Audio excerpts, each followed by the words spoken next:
Bienvenue dans Hippalage. Alors pour vous présenter Hippalage est un podcast d'éducation populaire fait par, pour et avec vous. Et aujourd'hui on va se poser la question suivante, que faisons-nous de notre imagination ? Au travers de 3 films, Hercule, Destino et aussi l'imaginaire, j'ai un invité très spécial que je vais vous présenter tout de suite.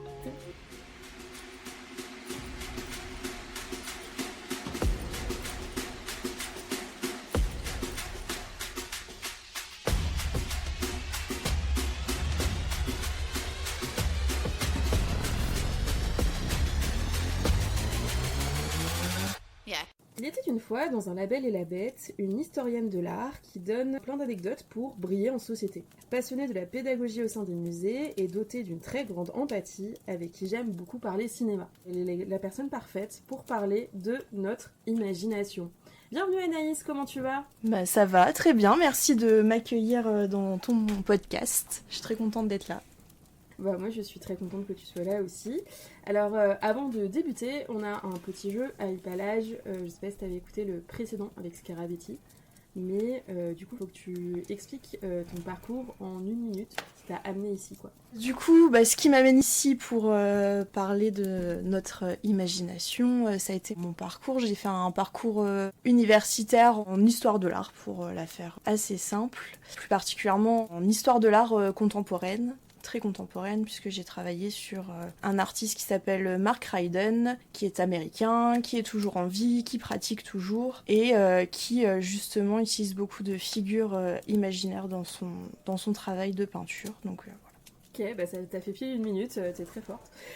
Incroyable. Scara a un peu galéré, donc c'est bien. Le parcours est peut-être pas le même, peut-être que le sien était plus riche. Non, mais c'est juste... tu connais Scara, des fois il est un peu comme moi, il part un peu dans tous les sens. Donc, écoute, ça c'est cool. Alors, vous avez entendu une petite particularité, on a toutes les deux le même prénom. Alors je précise, pour les personnes qui me connaissent, du coup, elle m'appellera Enya et moi je l'appellerai Anaïs. Voilà. Donc je ne parle pas de moi à la 3e personne. Donc voilà. Donc on va commencer par tout d'abord une définition de ce que c'est que l'imagination, parce qu'il faut bien un point de départ. J'ai pas cherché très loin, je suis allée chez le Larousse. Donc la définition, c'est la faculté de former des images, des objets qu'on n'a pas perçus, ou de faire des combinaisons nouvelles d'images ou d'idées, et de se représenter des situations nouvelles. Est-ce que pour toi, cette définition te paraît plausible ?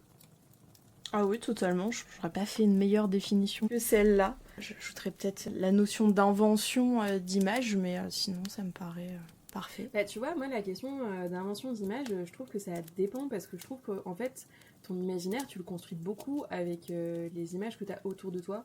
Enfin, pour moi, je pars du principe que tu n'inventes rien, tu réinventes des choses. En soi, il faut une base de quelque part. Enfin, moi, je vois qu'ils dessinent beaucoup. Pour moi, c'est très difficile de dessiner sans modèle, déjà. J'ai beaucoup de mal à partir d'une page blanche. Tu vois, il faut une idée ou... Enfin, je sais pas ce que t'en penses, mais... Je dirais, est-ce qu'il faut vraiment une page blanche pour imaginer, ou est-ce que même si tu as un point de départ, là tu dis tu as du mal à faire sans modèle, par exemple, tu vas quand même créer quelque chose de nouveau, même si tu as un modèle sous les yeux. Donc on part sur des considérations un peu plus peut-être philosophiques, etc. C'est rigolo parce que du coup ça va avoir un rapport avec une œuvre qu'on va évoquer après, mais dans le surréalisme, voilà, il y a tout ça, toute cette idée d'avoir l'image de quelque chose. Je pense à Magritte et à son célèbre « Ceci n'est pas une pipe ». Je suis en train de me perdre. Vas-y. Ça a du sens. Il a créé une image à partir de quelque chose, mais ça reste une nouvelle œuvre en fait. C'est toute cette idée de tout est nouveau, tout a une identité propre. Voilà. Si j'y pense, je mettrai toutes les œuvres dans la publication de présentation de ce format sur Instagram du coup. Tu vois, je repense à un autre truc, alors je sais pas si tu t'en souviens, mais une fois il y avait le joueur du grenier qui avait fait une vidéo sur Scooby-Doo. Pas sur Scooby-Doo, mais il avait fait une vidéo justement où il parlait d'un jeu vidéo et il avait fait un parallèle avec un personnage qui ressemblait beaucoup à Sammy de Scooby-Doo. Et en fait, il y avait un autre youtubeur qui avait fait exactement la même vanne. Il avait été accusé de vol. Je sais pas comment expliquer ça, mais bref. Et en fait, ce qu'avait expliqué le joueur du grenier, il avait raison, il avait dit, en fait, on a à peu près le même âge, du coup, on a à peu près les mêmes rêves, et on a à peu près la même imagination, en fait, pour certains trucs. Donc, je pense pas qu'il a voulu forcément me voler quelque chose, mais juste, en fait, on a un référentiel commun. Du coup, forcément, notre imaginaire en est impacté aussi. Oui, totalement. Bah, de toute façon, je pense que notre imaginaire, il est contraint, comme tu le disais, par ce qui nous entoure. Donc forcément, une même génération aura des références communes. Après, il y a une question aussi de personnalité, etc., de ce que tu en fais. Mais évidemment, on part tous de la même base, entre guillemets. Bah oui, puis je trouve que l'imaginaire, ça dépend beaucoup de ton contexte social, des rêves de ta famille. Moi, je vois, tu vois, par exemple, Lena Situation, là, en ce moment, elle fait les vlogs d'Hook, elle a un générique sur des Wings. Moi, je pense pas que mes parents comprennent. Tu vois moi, je suis aussi née dans les années 90 comme elle, donc je l'ai reconnue direct et ça m'a fait trop plaisir. Mais je ne pense pas que ça... Enfin, tu vois, mes parents ou je sais pas... Alors, ma petite sœur, si, parce que du coup, elle était fan des Wings, donc c'est à cause d'elle que je me suis copinée, mais mes petits cousins, je suis pas sûre. Par exemple, je sais que, tu vois, moi, dans ma famille, tout a un imaginaire autour du Manège Enchanté, qui est un très vieux série d'animation pour enfants. C'est parce que nos parents nous l'ont montré, donc ça dépend aussi beaucoup de ce que tes parents t'autorisent à regarder, ou te montrent ou pas, quoi. Et même de quartier, parce que, tu vois, moi, je vois beaucoup dans les quartiers... Alors, dans les quartiers populaires où j'étais, il y a beaucoup de refs à des animés japonais. Depuis que je suis avec mon mari, lui qui regarde beaucoup d'animés, bah, moi, je me suis remise beaucoup aux animés et aux mangas, et du coup, ça aussi, ça a un impact sur mon dessin et mon imaginaire aussi, tu vois. Enfin, c'est quelque chose qui évolue. Moi, je pense pas que l'imaginaire part avec l'enfance. Je pense qu'il est moins fertile, il est un peu plus opaque, mais je pense pas que tu peux... Enfin, quand tu deviens adulte, t'as plus d'imaginaire, tu vois. Ah bah, non, si on part du principe que c'est la faculté de se représenter, de former des images, etc., tout le monde a un imaginaire, je pense que c'est même un peu le propre, je suis pas philosophe, hein, mais un peu le propre de la pensée. Mais après, en fait, il évolue avec les codes, avec ce qu'on côtoie, ce qu'on aime, les gens avec qui on parle, etc., etc. Notre travail aussi, il y a des métiers qui sont plus propices à l'imagination que d'autres. Hein. C'est sûr qu'entre un banquier et une personne, je sais pas, qui va travailler dans le milieu du spectacle, on n'est pas sur le même terreau d'imaginaire, je pense. Oui, puis après, je pense que ça dépend. Peut-être que le banquier, et que c'est quelqu'un de super fun chez lui. Hein. On sait pas. Oui, l'un n'empêche pas l'autre, mais bien oui, sûr. t'as raison. Je pense que tu sais, l'imaginaire, ça permet de s'échapper sur beaucoup de choses parce que moi, je vois quand j'avais des situations très problématiques, notamment au travail, tu sais que mon imaginaire, il était moins fertile quand t'es bloqué par tes problématiques personnelles, professionnelles ou autres. Tu laisses moins le temps de t'échapper. Je sais que j'étais beaucoup plus mal à ces périodes-là justement parce que quand tu peux pas développer ton imaginaire, quand il est bloqué et tout, en fait t'as quand même beaucoup moins de moments pour te récréer entre guillemets, tu vois. Tu prends beaucoup moins de temps pour faire des choses artistiques. Et à contrario, moi je sais que quand j'allais pas très bien, un des moments où je me sentais le mieux, c'était quand je regardais des films ou des séries parce que justement, ça permettait, tu vois, de s'échapper dans autre chose. Enfin, l'art permet ça aussi, quoi. Puis, j'ai l'impression que pour laisser place à cet imaginaire, il faut un peu du temps d'oisiveté, justement pour pouvoir partir dans ses pensées assez facilement. C'est sûr que la vie d'adulte permet peut-être un peu moins ces moments aussi, les problématiques, le travail et tout le bazar. C'est sûr que étant ado, enfant, on a un peu plus cette liberté. Le jeu aussi, quelque chose de très ludique qui l'entraîne et permet de partir dans ses pensées, dans son imaginaire. Moi je suis un peu partagée sur ces questions-là parce que tu vois pour le coup je pense que c'est un peu les pièges de la vie d'adulte parce que tu vois quand t'es enfant on t'impose quand même beaucoup ton emploi du temps, le 3/4 du temps et en fait t'as un emploi du temps qui est très contraint. Tu vois moi je pense notamment au collège où genre d'un coup t'arrives en 6ème tu peux plus trop jouer parce que sinon on te regarde mal, enfin, t'as 7 heures de cours où t'es assis alors que t'as besoin de bouger, enfin c'est quand même un emploi du temps très contraint. Du coup je trouve que l'imaginaire se stoppe un peu à ce moment-là. Moi j'ai plus l'impression que t'en as plus honte. Paradoxalement moi c'est en 4ème où j'ai commencé à voir tous les Disney des années 90. J'ai surtout grandi avec les Disney des années 50 et 60 parce que j'ai récupéré les cassettes de mon père, avec quelques exceptions, hein. J'avais vu Mulan et tout ça, mais tous les Disney des années 90, moi j'avais vu la version Mondo World, voilà, avec tous ces problèmes. Ouais, non, mais c'est assez rigolo, du coup, quand je vois les épisodes du Joueur du Grenier, mais ce que je voulais dire à la base, c'est que je trouve que quand t'es adulte, en fait, tu as une grande liberté de choix, de position, enfin, tu peux faire beaucoup de choses seul, dans la limite de la loi, hein, s'il vous plaît, dites pas ce que j'ai pas dit. Ce que je veux dire, c'est que, paradoxalement, quand tu rentres dans les pièges de la vie d'adulte, métro, boulot, dodo, on pense que tu as une liberté de choix, tu peux vite laisser cet imaginaire de côté parce que tu rentres dans une espèce de routine qui est très imposée et très opaque t'imagines un adulte, c'est un peu quelqu'un de chiant, quoi. Genre, il regarde pas de films, il est tout le temps en costume gris. Enfin, moi, je sais que quand j'étais petite, j'imaginais ça, quoi. Genre, il a des cadeaux chiants, genre, on lui offre des aspirateurs. Enfin, tu vois, enfin, j'avais vraiment cet imaginaire-là de l'adulte. Et alors qu'en fait, tu vois, moi, je vois l'adulte que je suis aujourd'hui. C'est pas du tout le cas, tu vois. J'ai encore plein de peluches. Et en fait, je trouve que tu peux vraiment vite te laisser aller dans ce truc d'adulte à responsabilité où t'as que des responsabilités et t'es que ça. Et ça, c'est un des pièges de la vie d'adulte, alors qu'en fait, tu peux en faire une vie très chouette aussi. Je sais pas si. Alors, je suis peut-être partie très très loin. Je sais pas si tu me suis. C'est parti loin, mais je comprends en fait.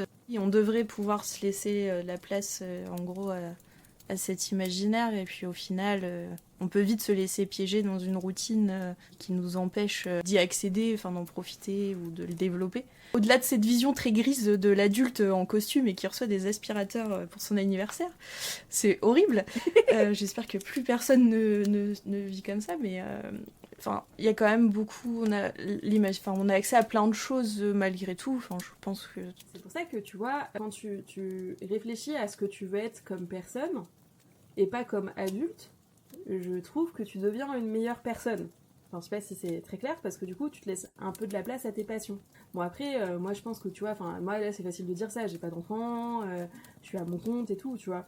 Mais là où quand t'as un boulot qui est très dur, par exemple, moi, je pense aux gens dans le social, mais aux gens dans le soin, ça peut être aussi des boulots dans les chantiers, enfin, tu vois, quand t'as un boulot très très dur, je pense que c'est quand même plus difficile de trouver des moments pour t'échapper, ou quand t'es dans une situation personnelle très compliquée, tu vois, aussi, ou professionnelle, hein, peu importe. Tu peux avoir des moments très compliqués, et je pense que, tu vois, un des remèdes de la dépression, par exemple, c'est de se lancer dans un univers qui est autre.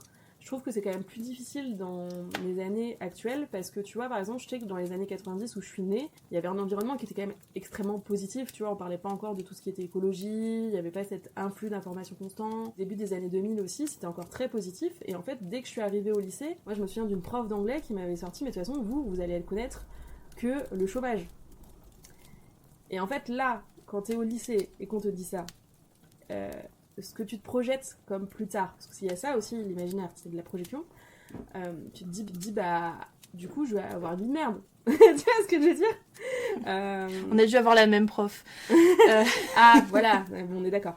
Et je trouve que, tu vois, par exemple, ce qui est difficile pour nos générations actuelles, c'est que je trouve que c'est des jeunes très au fait de toutes les problématiques de société, mais je trouve que c'est très difficile de se projeter dans un monde où t'as l'impression que toutes les informations qu'on te transmet, c'est très anxiogène.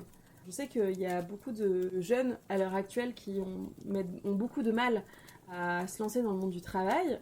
Bah, je comprends un peu, parce que je trouve qu'on le vend très mal. Moi, je peux tout à fait comprendre que t'aies pas envie de passer ta vie à travailler, quoi. Oui, il y a des idées de projection, mais c'est quand même un tableau très gris que tu nous dépeins là quand même. Parce que l'imaginaire, ça peut prendre plein de formes, tu vois. Ça peut être, comme tu le disais tout à l'heure, regarder un film. Au final, c'est aujourd'hui très accessible à tout le monde. Beaucoup de monde regarde des films, va, je sais pas, écouter de la musique. Enfin, alors après, est-ce que ça prend une place grande dans la vie des gens? Ça, c'est chacun, il laisse ou a l'occasion d'y laisser la place. Voilà, on n'a pas tous, voilà, comme tu le disais, hein, ça c'est une réalité, l'occasion de passer son temps dans sa tête à imaginer ou à donner forme à son imaginaire, mais ça peut prendre plein de formes, mais c'est quand même au-delà du le flux d'infos continu fait aussi qu'on a accès à une certaine forme d'imaginaire. Alors après, bon, il y a plein de problématiques liées aux réseaux sociaux, où il y a un petit côté aliénant, mais voilà, Ah non, mais ce que je veux dire, c'est justement, enfin, alors, je dis que c'est un panneau très noir, je suis d'accord, mais moi je trouve que les podcasts, les films, les séries, la télé, enfin tout le service public en fait, il a cette mission de remettre l'art vers le public, parce qu'en fait, il permet justement d'avoir un tableau beaucoup moins noir, tu vois. Moi je sais que quand j'étais dans des moments de dépression, c'est aussi le cinéma... les dessins et tout qui m'ont sauvée. Et je me souviens que quand j'étais travailleuse sociale, Moi, j'allais souvent au musée avec les gamins ou les adultes aussi, hein. Au musée ou dans des parcs ou dans d'autres d'endroits où il y a de l'art parce que ça permettait de découvrir autre chose déjà, mais aussi que les jeunes ils se projettent dans autre chose et après ça faisait des adultes, enfin des adolescents parce qu'ils sont encore ados, leur vie était plus chouette quoi. Tu vois, par exemple, je me souviens, c'est ma filleule maintenant, mais quand j'étais sa travailleuse sociale, je suis allée voir l'exposition du cirque de Tim Burton avec elle. Et en fait, elle avait une panne créative, elle était pas bien, elle était vraiment à un moment de sa vie très difficile. Et elle est ressortie, elle a racheté un carnet et en fait, elle a dessiné. Et ça faisait des mois qu'elle n'avait pas dessiné, tu vois. Et ça a permis de réactiver son imaginaire et de réactiver, qu'elle vive mieux le moment qui était difficile, tu vois ce que je veux dire? Totalement, là tu prêches une convaincue, mais du coup je comprends. Mais oui, de toute façon, la culture est un vecteur d'imagination, mais aussi de bien-être, et peut-être les deux, du coup je comprends, sont corrélés. Avoir accès à de la culture au sens très large, puisqu'il n'y a pas de...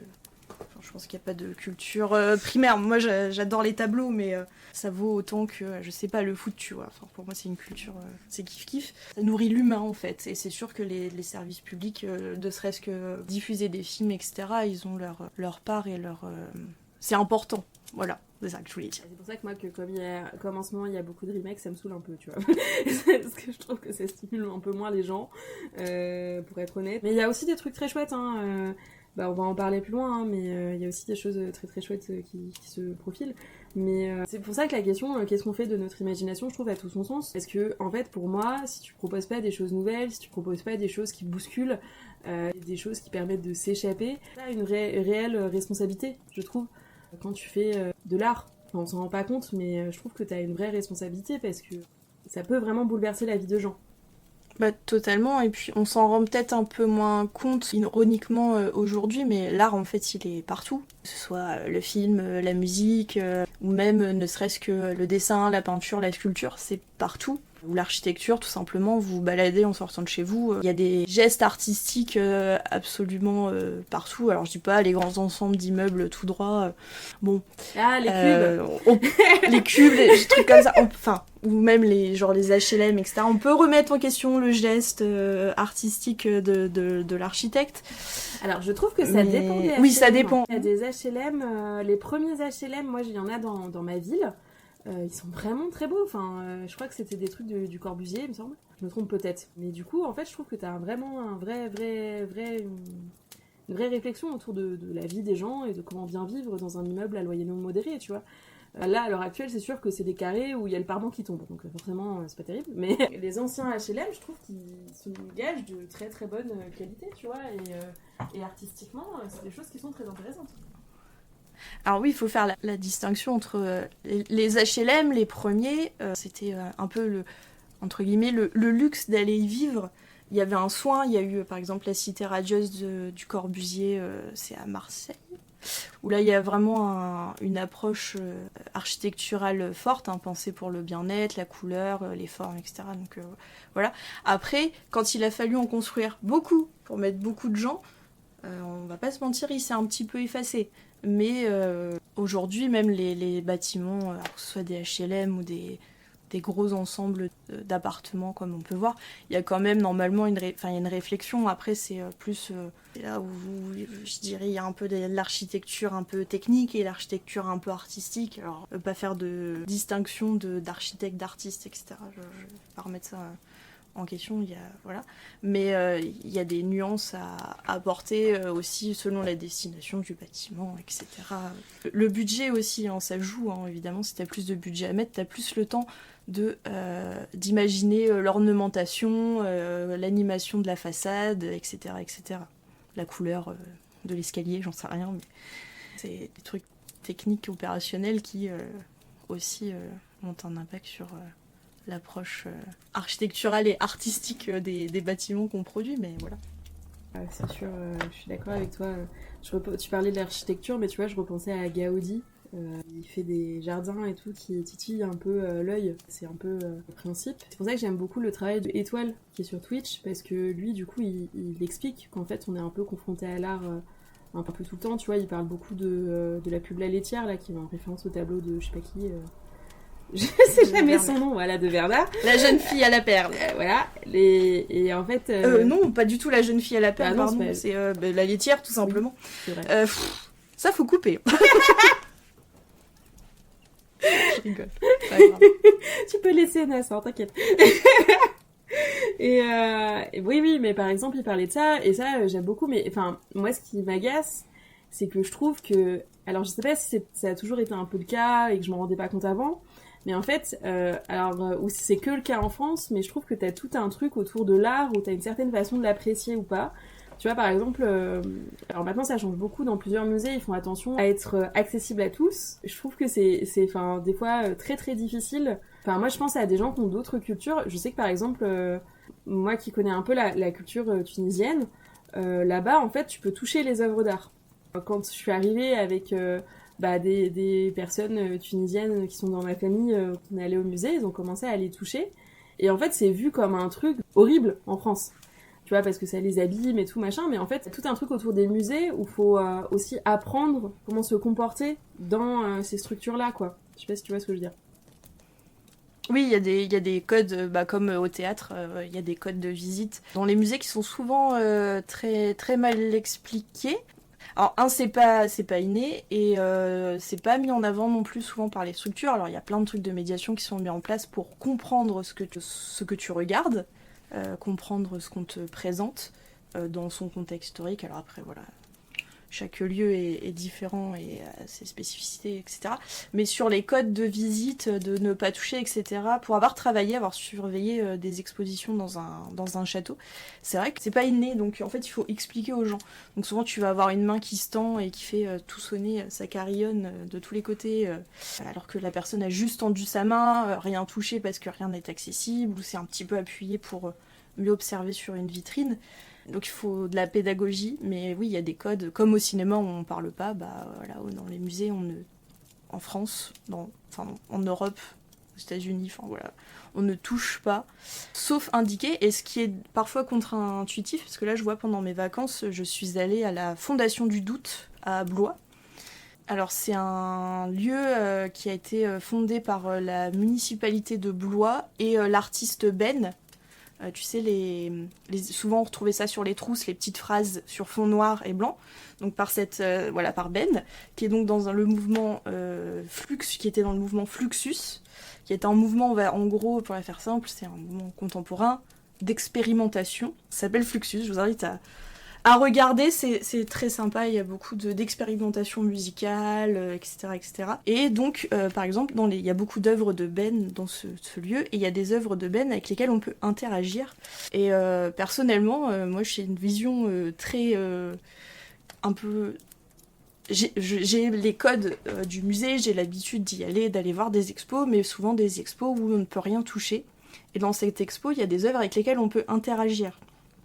C'est pas écrit, donc je n'ai pas eu le mouvement de le faire. C'est parce que j'ai vu d'autres personnes qui avaient aussi, je pense, qui étaient à l'aise, habituées, qui avaient d'autres codes que les miens, qui étaient aussi beaucoup plus âgées, donc forcément, peut-être plus d'expo Fluxus, j'en sais rien, et qui du coup interagissaient avec certaines œuvres. Donc je me suis autorisée à le faire, mais c'est vrai que c'est pas inné, à tel point que dans ce lieu d'exposition, il y a des œuvres, les œuvres que tu ne peux pas toucher. En fait, il y a une pastille pour te dire ne pas toucher. Tu vois, c'est l'inverse de la pratique. Ouais, ça va pas de soi. C'est ça.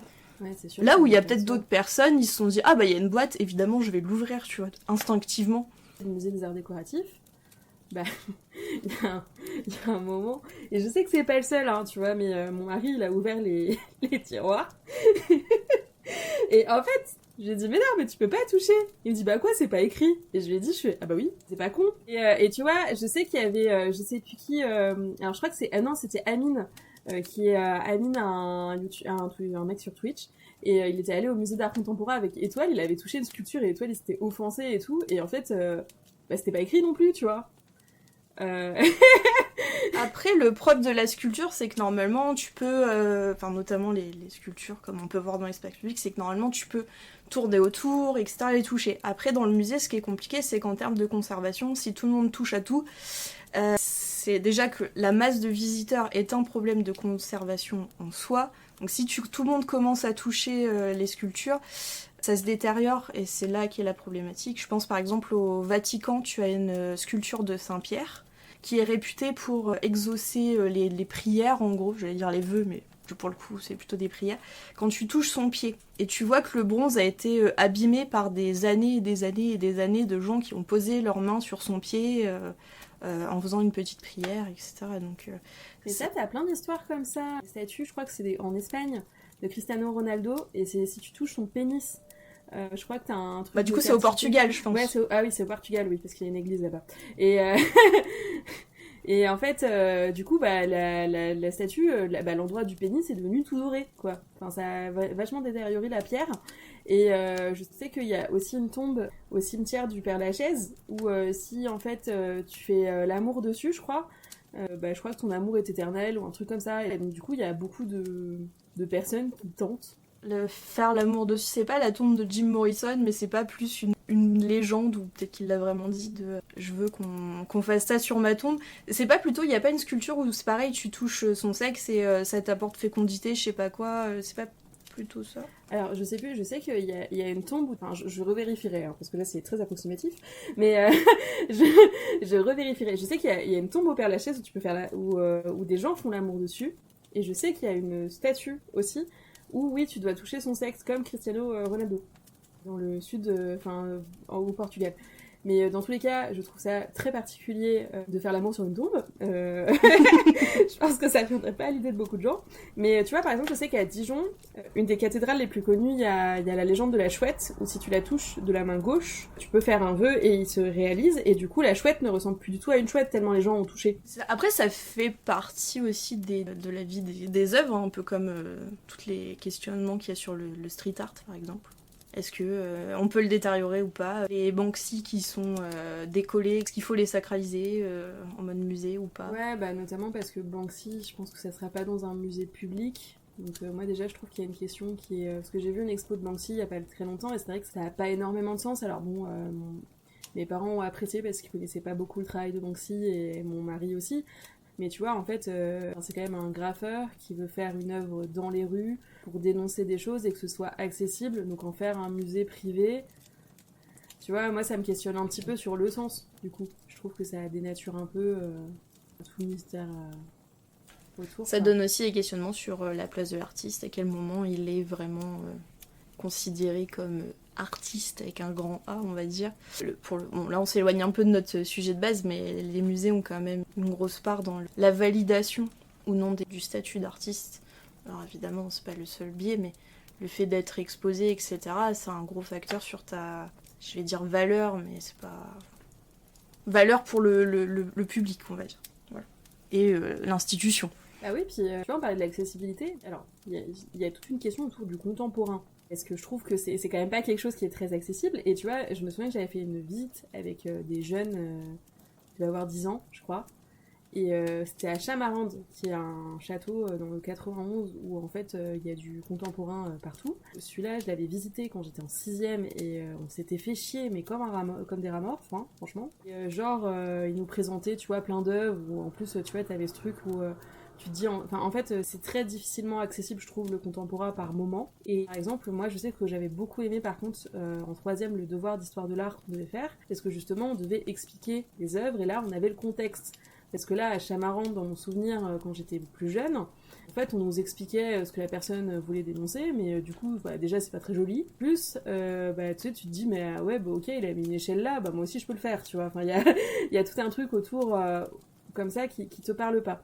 Et quand j'avais accompagné ces jeunes-là, donc j'étais un peu plus âgée, hein, là j'étais plus en 6ème, mais j'avais 20 ans, justement ces jeunes, ils questionnaient beaucoup ça, ils disaient mais en fait, tu vois, là où ils trouvaient que c'était plus accessible, c'était par exemple le mouvement du land art, qui était du coup récupérer des choses de la nature pour recomposer une œuvre à part entière, parce que là par contre c'était un peu concret et ça leur parlait plus, et ça a été aussi du coup le moment pédagogique à la fin où ils ont dû faire du land art eux-mêmes. En fait ils ont récupéré tout un tas de trucs dans la nature pour faire des radeaux. Et là, du coup, ils ont pu expérimenter et c'est devenu parlant. Mais avant, tu vois, je me souviens, on leur a présenté, comme moi en sixième, échelle sur un toit. En fait, il y en a un, il m'avait dit, je me souviens, mon père, il en a un aussi sur sa maison, quoi.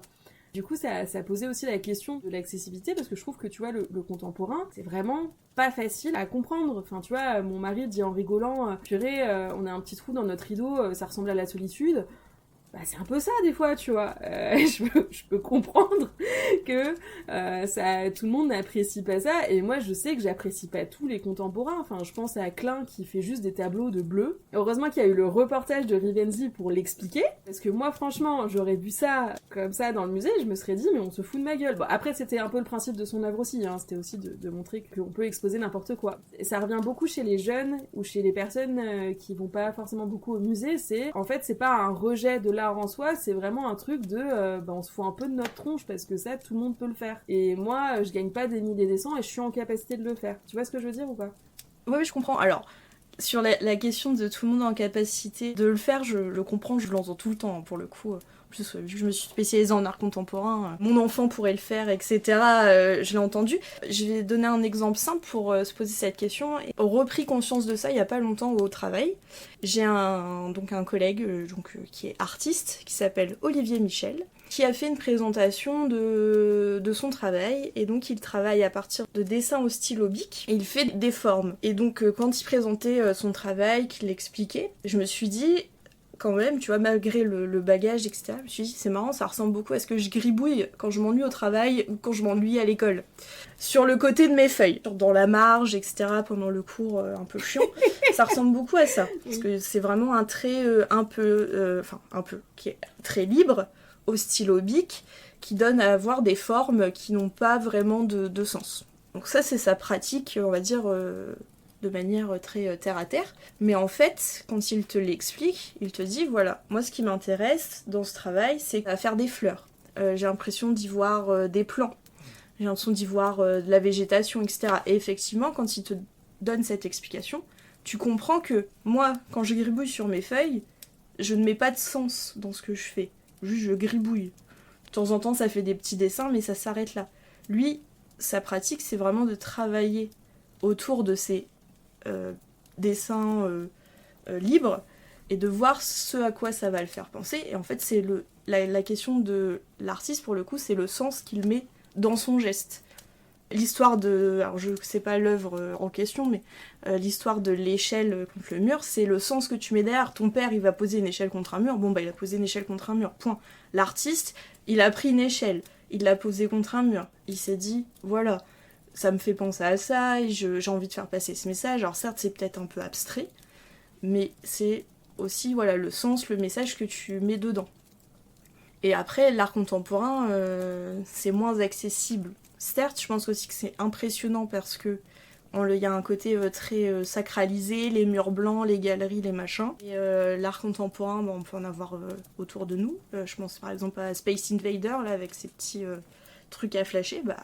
C'est une forme d'art contemporain qui est très accessible. Il n'y a pas non plus... je pense que tu as mis un doigt là-dessus, c'est que je crois que en fait, on a un peu... là où ça pose problème, c'est quand c'est sacralisé et que c'est dans un musée sur un fond blanc. Je pense que du coup ça questionne un petit peu. C'est impressionnant du coup, puis il y a le côté, on en revient d'avoir les codes. Et après, est-ce que un tableau au Louvre qui représente une femme sur un divan, est-ce que c'est plus accessible qu'un tableau bleu d'Yves Klein?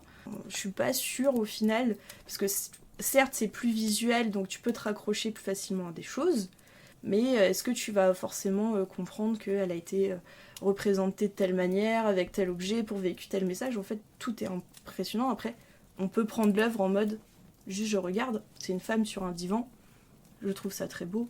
Enfin, on n'est pas obligé d'aller surinterpréter. Tout comme le monochrome d'Yves Klein, tu peux juste le regarder et dire waouh, c'est tout bleu, c'est super, j'aime bien, j'aime pas. Il n'y a pas besoin forcément d'y mettre plus. C'est une question de code et de comment on le vend aussi. Et c'est là que la médiation a tout son sens. Et l'expérience musée aussi. C'est vrai que maintenant, t'as plus de jeux dans les musées. C'est quand même plus simple, je trouve. Mais ça, c'est trop bien. C'est très important. trucs pour interagir, pour apprendre seul. Après, tu as aussi tout le parcours de visite. Le mieux, c'est de faire... Enfin, quand tu n'as pas les trucs que tu connais pas, la médiation est faite pour s'adapter au public. Donc ça, c'est top pour s'intéresser, oui. Pour essayer de comprendre. Après, on peut aimer, ne pas aimer. Hein, ça... Personne n'est forcé, hein. Moi j'ai déjà, là pendant les vacances, j'ai traîné mon compagnon à l'expo, à la Fondation du Doute, Fluxus, il n'en a eu rien à faire, bon tant pis, au moins il est venu, il a vu, il y a des trucs qui l'ont intéressé, il y a d'autres trucs pas du tout, très vite... On dirait moi quand j'ai traîné mon compagnon à l'exposition sur les banlieues. Voilà, après on n'est pas obligé d'adhérer à tout, moi-même j'adhère pas à tout l'art contemporain, parce que sinon... ce sera un peu compliqué, mais ou toute forme de cinéma, de musique, etc. C'est aussi ça qui est chouette. Et du coup, pour revenir à notre question d'imagination, c'est trop bien de se confronter à plein de trucs qui vont ou non nous plaire, parce que ça va venir nourrir différemment. D'ailleurs, c'est une transition toute trouvée. Je sais pas si tu as eu le temps de regarder tous les films dont on a parlé, mais moi, il y en a un en particulier où je me suis dit, tiens, ça a stimulé mon imaginaire, mais je le reverrai pas. Tu vois, genre, j'ai pas aimé, mais c'était intéressant. Je veux dire, je pense qu'il faut dépasser la question de j'aime ou pas. C'est genre, est-ce que ça a provoqué quelque chose chez moi ou pas? C'est ça, pour le coup, on en revient à l'art, mais c'est ça le propre de l'art, en fait. L'art contemporain, encore plus, c'est qu'est-ce que ça va créer chez toi comme sentiment, comme réaction. Alors, je sais que moi, quand j'ai vu le monochrome d'Yves Klein qui est exposé au Centre Pompidou, j'étais toute seule devant, c'est comme si le temps il s'était un peu arrêté, alors c'est très cliché, mais un peu arrêté, et j'ai ressenti beaucoup d'émotions. Là où par exemple je faisais cette visite à l'époque avec mes parents, en plus j'étais en train de commencer à étudier l'histoire de l'art au lycée, etc. Donc t'es tout dans un truc, et mes parents ils l'ont vu, ils ont fait ouais c'est bien, c'est bleu quoi. En fait je trouve que quand t'as pas le contexte c'est un peu compliqué, parce que tu vois pour le coup j'aime bien ces monochromes parce que j'ai regardé le documentaire de Rivenzi avant sur le bleu Klein, et il se trouve qu'après j'accompagnais une copine qui devait faire de la peinture chez elle, et du coup on parle des gens qui travaillent dans le bâtiment comme quelque chose de très concret, mais c'est aussi une démarche très artistique dans beaucoup de choses. Enfin moi je pense par exemple aux gens qui font du staff, donc les moulures, mais aussi les choix des peintures. T'as tout un tas de démarches à penser, auxquelles on ne pense pas. Et en fait, justement, on a eu un débat sur qu'est-ce que c'était que le bleu, pourquoi le bleu Klein, c'est pas le même bleu que je sais pas quoi. On a eu finalement une conversation très autour de l'art, alors que c'est un truc très concret, son monochrome. Totalement. Après, du coup, c'est le parfait exemple pour rappeler que dans l'histoire de l'art, il y a quand même eu une période où le statut d'artiste n'existait pas, et où les artistes étaient en fait des artisans. C'est ce que j'avais beaucoup aimé dans... je sais pas si t'as fini de le regarder, mais je le partagerai sur Instagram, mais il y avait un très beau reportage de... Alors je crois que c'est Combini ou Brut, on confond toujours les deux. Sur des gens qui faisaient des moulins à vent dans leur jardin. Et c'était des moments d'art. Et en fait, ils disaient juste que c'était joli et que ça leur plaisait. En fait, c'est des artisans, ces gens. Et je pense qu'il faut remettre ça au cœur du sujet. C'est qu'à la base, les artistes, c'est quand même des artisans. C'est des gens qui fabriquent. Alors, le statut d'artiste a un peu changé avec l'art contemporain. Maintenant, il y avait déjà avant des ateliers, etc. Mais oui, ce reportage, du coup, je crois que c'était Combini, qui est très chouette. De ces petits monsieur là qui fabriquent des choses et qui juste fabriquent, et où c'est l'extérieur qui met un regard d'artiste sur ce qu'ils créent, alors que eux c'est joli. Et du coup ça me fait penser à un exemple. Je vais beaucoup parler de mes vacances, du coup c'est chouette. J'ai eu l'occasion, si jamais vous passez par Chartres, il y a une très jolie cathédrale, un très joli centre-ville, mais il y a aussi un petit musée qui s'appelle la Maison Picassiette. C'est la maison d'un homme qui était balayeur. Alors il y a toute une histoire où il aurait retrouvé la vue dans la cathédrale de Chartres en regardant les vitraux, les couleurs, etc. Donc ça a quand même son importance pour ce qu'il a fait. Mais en fait, un jour, il s'est dit, je vais décorer ma maison. Il a dit à sa femme, je vais décorer la maison avec des assiettes. Et donc il a recouvert l'entièreté de sa maison de petits carreaux de mosaïque, du sol au plafond jusqu'à la machine à coudre de sa femme. c'est incroyable. Alors c'est un petit peu pâti, il y a aussi des peintures et avec le temps ça s'est beaucoup dégradé.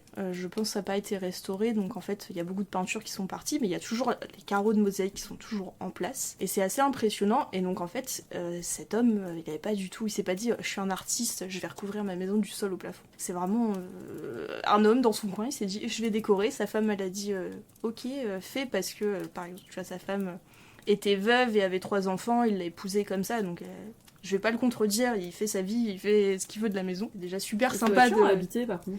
Alors ouais, je me suis quand même posé la question, parce que même le lit est recouvert de mosaïque. Mais en fait, tu vis plus là, parce que tu peux pas dormir sur un truc de mosaïque. Écoute, alors après, il y a... comment il s'appelle, Robert Doisneau, qui est venu dans cette maison, qui a découvert et qui est venu photographier. Et du coup, qui a apporté Enfin, ce mec, c'était son quotidien. Et il a documenté la vie de ces 2 personnes, de ce couple.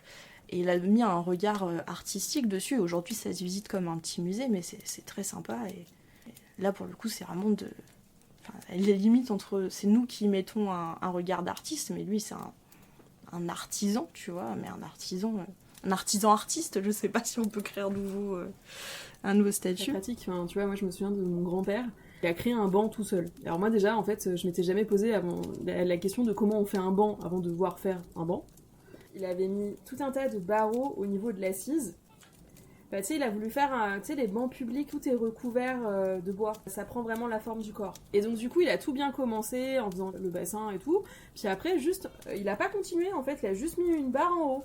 Et je lui dis, bah pourquoi tu continues pas? Enfin, en plus, c'est moche, tu vois. Enfin... Et il m'a dit, bah ouais, mais en fait, on peut s'asseoir. Moi, c'était mon principe. Et qu'est-ce que tu veux répondre à ça? C'est vrai. Bah rien, c'est pratique et ça fonctionne et, bah voilà. Et ça lui plaît, quoi, donc c'est super. Et bah oui, il a raison. Puis c'est pas moins confortable en fait. Non. Ouais, il y a tout un truc de... Est-ce que c'est utile ou non? Alors on peut partir dans des considérations, après je te dis, on en a pour 3 heures je pense, mais ouais, voilà. Ouais, on va peut-être passer au film, voilà, parce que là ça va faire presque 1 heure. Du coup, on va faire de la vulgarisation autour de l'imaginaire et de ce que ça nous fait ressentir. On a trouvé 3 exemples avec Anaïs qui sont Hercule, le film Disney, donc le film d'animation, parce que ça dépend à le moment où vous regardez le podcast, mais je sais qu'il va y avoir un remake. Donc du coup je vous le dis. Le film L'Imaginaire qui est disponible sur Netflix et le court-métrage Destino qui est un court-métrage... Anaïs expliquera mieux le contexte que moi. Je crois que ça a été commandité par Disney, si je me trompe pas. Le projet est né d'une collaboration, enfin d'une discussion entre Salvador Dali et Walt Disney lui-même, puisqu'ils se connaissaient, ils étaient amis, etc.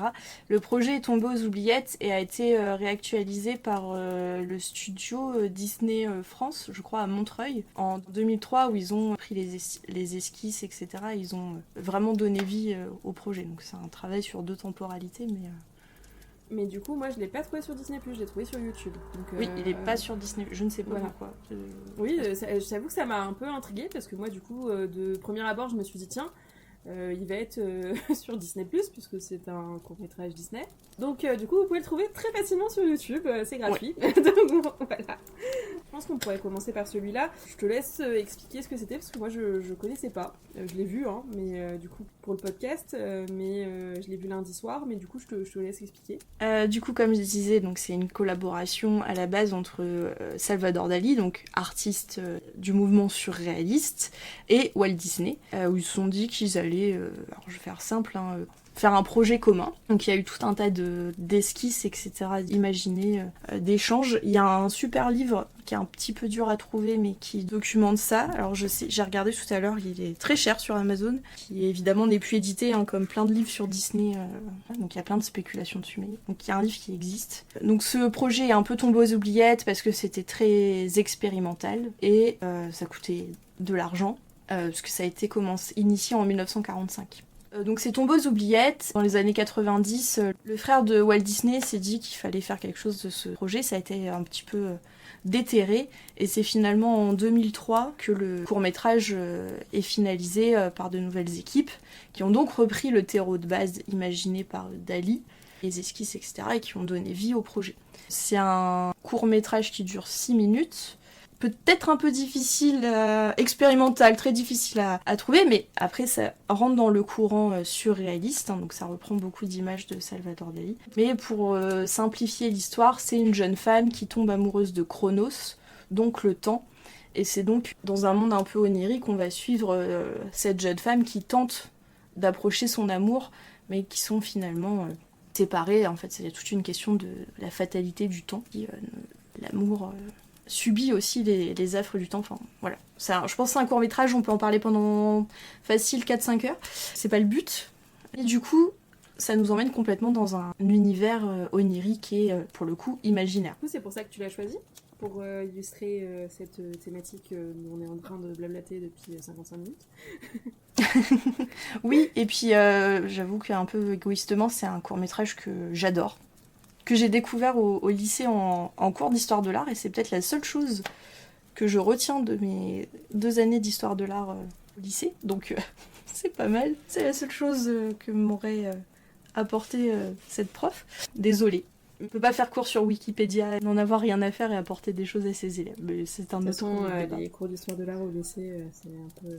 moi, j'ai pas très bon souvenir des miens non plus. Hein, donc, moi, je faisais spécialité quand même. Donc, ah oui, d'accord.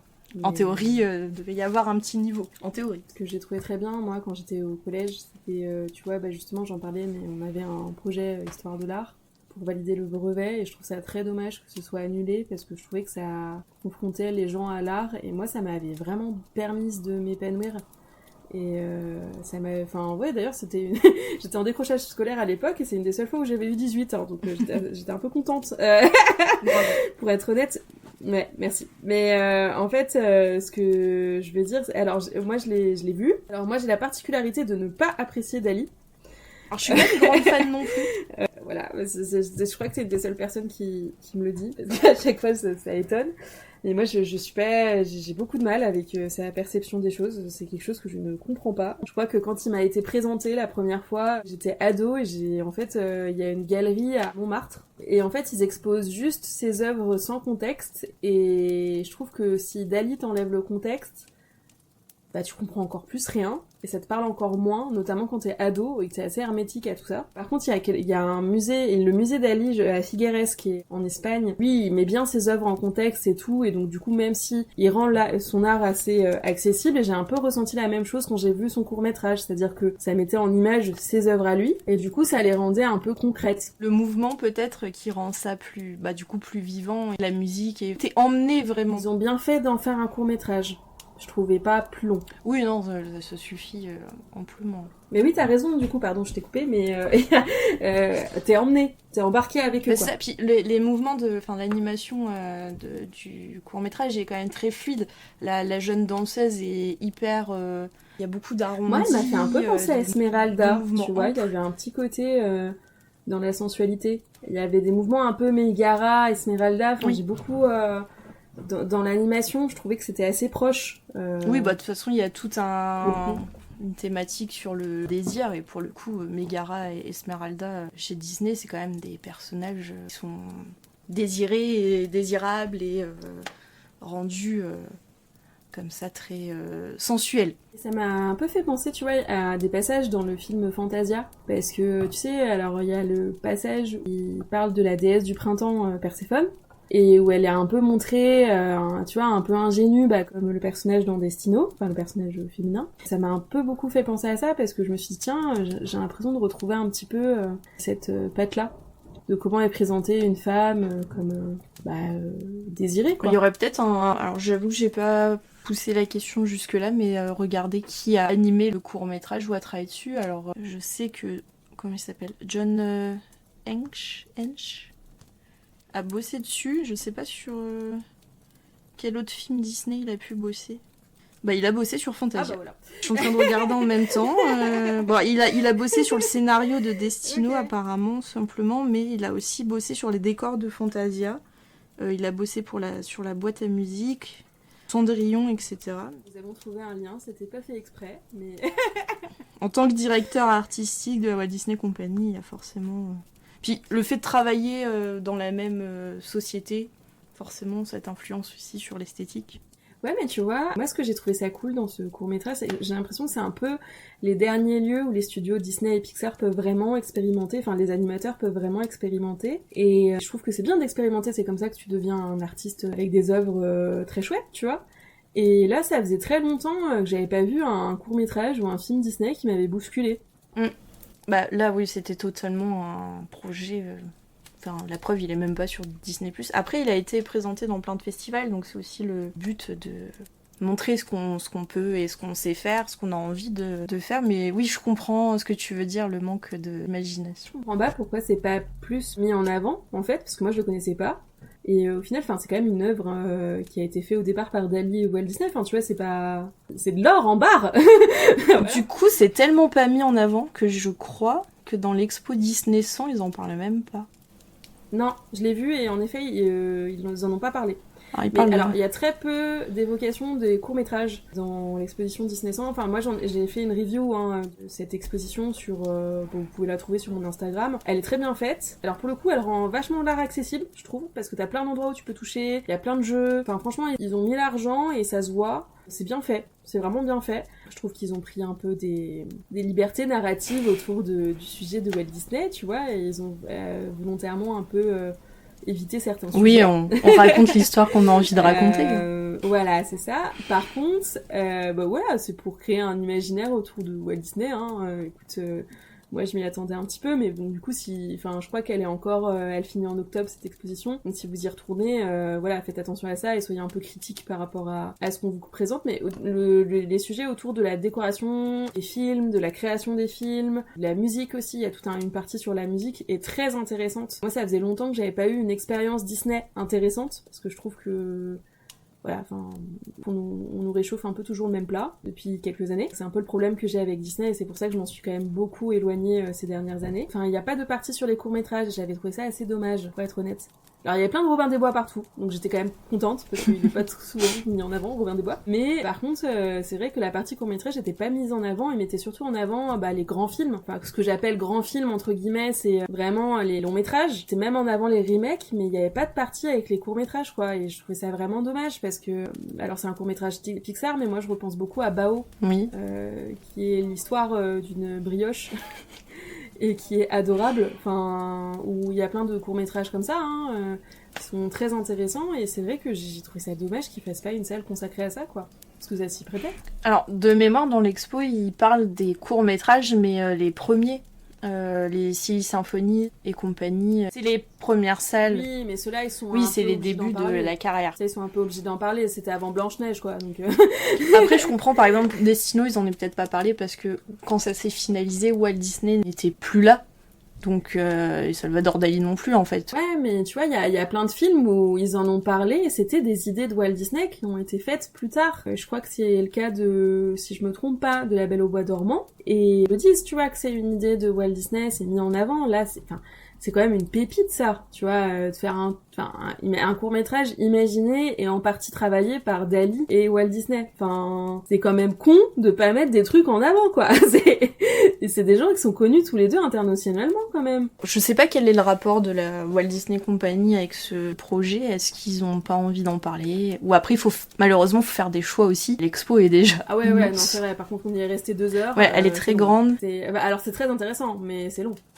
Enfin, il y a beaucoup de thématiques à brasser, donc tu fais forcément l'impasse sur plein de choses. Enfin, elle est très riche, mais il manque aussi plein de choses, notamment des expérimentations un peu comme ça, un peu artistiques. Un peu. J'avais trouvé curieux dans ce court-métrage, c'est que Dali est connu pour ses œufs, et il n'y a pas d'œufs. Pour ses œufs? Moi, je vois vraiment... Dali, pour moi, c'est le gars qui fait souvent des formes d'œufs. Ok. Alors, c'est quand même dans les œuvres les plus... Attends, je réfléchis. Comme je dis, je suis pas spécialiste de... Et j'ai vraiment... Tu sais, ça, c'est un truc qui m'avait marqué, c'est qu'il y a quand même beaucoup d'œufs dans ces peintures, mais aussi les éléphants avec les pattes en fil de fer. Là. Ouais. Après, il y a des choses comme ça qui sont reprises. Il y a un moment où la danseuse est toute lovée. Enfin, après, ça prend... Alors oui, il n'y a pas les pattes en fil... Il n'y a pas d'éléphant, pour le coup. Mais ça, c'est les œuvres les plus connues de Dali. Et après, il a fait plein d'autres choses, mais il y a plein de moments où elle se recroqueville un peu sur elle, tu vois, on peut retrouver l'œuf comme ça aussi, hein. Tu vois, il y a toute la partie avec le coquillage Alors certes, c'est pas un œuf, mais où elle est aspirée par ce coquillage. C'est tout un moment où elle monte sur une espèce de tour, un peu genre tour de Babel, là, en escargot, où il y a des sculptures de musiciens, etc. Puis à la fin, il y a des espèces de petits aliens là, avec des yeux qui l'attrapent, et elle tombe dans un coquillage, donc il y a un peu ce côté, elle se love à l'intérieur. Je vois ce que tu veux dire, mais on trouve d'autres trucs de Dali, notamment, je pense qu'il y a les grandes étendues, un peu désertiques, qu'on peut voir dans ses œuvres, avec, justement avec les grands éléphants, là. Ah oui, il était passionné de désert. Écoute, des passions comme une autre. Ouais. Après, faut pas oublier que ce n'est pas lui qui a fait le court-métrage en tant que tel, c'est aussi des gens qui se sont emparés de ce qu'il avait laissé pour créer quelque chose. Donc c'est un espèce d'imaginaire, j'allais dire à quatre mains, mais tu vois, t'as un peu Salvador Dali, Walt Disney et l'équipe de 2003 qui s'est emparée du truc. Bah en fait, c'est particulier parce que c'est vrai que c'est une projection de C'est ça. l'imaginaire de Dali. Et du coup, on est vraiment invité à aller dans l'inconscient, donc là où l'imaginaire naît. L'avantage, c'est que Dali a laissé plein de témoignages de son imaginaire, donc c'est aussi le regard d'artistes contemporains sur Dali. C'est intéressant de voir comment ils se sont...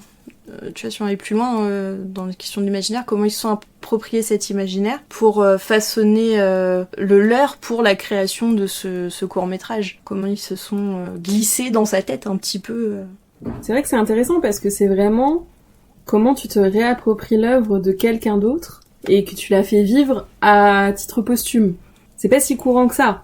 Non, et puis c'est pas se l'approprier pour créer quelque chose qui t'est 100% propre. Oui, parce que c'est pas pour mettre en avant toi et ton idée d'artiste, c'est mettre en avant l'idée d'artiste de quelqu'un d'autre. Enfin, c'est quand même... Il y a un petit côté... un petit côté faussaire. Ouais, ah, je voyais pas ça comme ça. Il y en a beaucoup qui vont créer des œuvres à la manière de quelqu'un pour les faire passer pour des vrais. Pas ils vont pas faire des copies, mais par exemple, on va faire un nouveau tableau à la manière de Monet, et on va essayer de le faire authentifier comme étant Monet. Donc tu te mets à la place de Monet, tu peins comme lui pour faire passer ton œuvre comme étant vraie. Ah, c'est marrant, moi je voyais ça plutôt comme un hommage. Et le fait que l'œuvre de Dali, du coup, continue Ah oui, non, de mais vivre. je dis pas que qu'ils sont des faussaires, mais l'approche est un peu la même, de se mettre à la place d'eux, et du coup ça me fait penser à ça. Mais oui, après c'est un hommage à l'artiste qui était Salvador Dali, et puis à son univers, et puis à la collaboration un peu étonnante quand même entre Dali et Walt Disney. C'est pas le truc auquel on pense le plus facilement. C'est surtout que je trouve que ça met... En fait, tu vois, quand t'es artiste ou artisan, c'est quand même toi qui as fabriqué, donc t'es un peu mis en avant, d'une certaine façon, toujours. Et là, je trouve que du coup, t'es sûr que tu vas pas l'être. Tu vas disparaître derrière cette œuvre, puisqu'il y a deux autres noms qui sont très célèbres, qui ont participé. Oui, bah là, l'équipe qui a travaillé dessus... Enfin, quand le film est présenté, enfin même le livre qui en parle, il s'appelle Dali et Disney. Hein. Oui, bah c'est ça. Bah pour moi, en fait, c'est un peu comme si tu faisais... Alors je dis pas du travail bénévole, parce que je pense qu'ils ont été rémunérés, hein, c'est pas la question. Normalement, quand tu travailles, tu requiers un peu des lauriers, un peu, de ce que tu as fait. Et ça fait partie des projets où, en fait, c'est pas toi... Enfin, toi, en aucun cas, tu peux être mise en avant, puisque du coup... Ces noms sont tellement forts, tu peux dire que t'as bossé dessus et les gens seront contents pour toi. Et c'est presque, tu vois, à la limite, si tu dis que t'as travaillé dessus, les gens se diront, ah bah, du coup, Dali et Walt Disney, ils étaient comment alors qu'ils les ont pas connus, tu vois. Enfin, pour moi, c'est un peu comme si tu disais, j'ai fait un stage auprès d'un très grand réalisateur comme... j'ai pas de nom là. T'as travaillé sur un film de Spielberg, par exemple. Voilà, c'est ça que je cherchais, comme Spielberg. En fait, on va surtout te poser des questions autour de Spielberg qu'autour de ce que t'as fait. Oui, t'es écrasé par l'aura. C'est sûr que là, dans Destino, l'équipe a travaillé artistiquement, bénévolement. Oui, je pense. Voilà. Artistiquement, voilà, c'est ce que je voulais dire. C'est pas grave, hein, ça veut pas forcément dire que quand tu fais une œuvre, tu dois être mis en avant. Mais c'est vraiment un projet qui avait comme objectif de surtout mettre en avant quelqu'un d'autre.